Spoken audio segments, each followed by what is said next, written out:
So when looking at the proximal tib-fibular joint, oftentimes can be associated with lateral knee pain due to increased anterior lateral hip tone and tightness.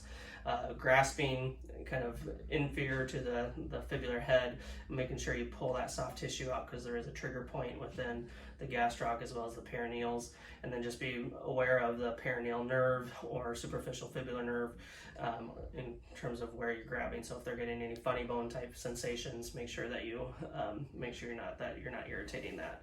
Thumb then approximates that proximal fibular head. If you want to sit on the foot at a comfortable knee flexion angle, the angle is about 30 to 40 degrees from lateral to medial to get in that joint plane, so you get a good joint play of that joint. As you hold here, you can either approximate the tibia and just kind of support it, and then just looking for kind of a PA click and a posterior or anterior to posterior click as well. And so you'll feel kind of that nice little abrupt stop back and forth.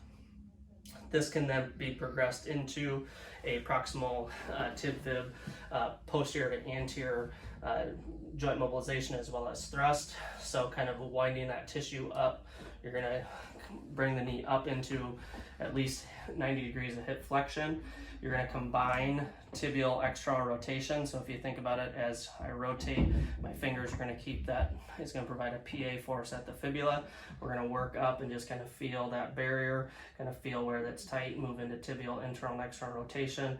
When you feel like you're in that angle of force, that is going to, the best joint play, just provide a slight little thrust at the end, okay?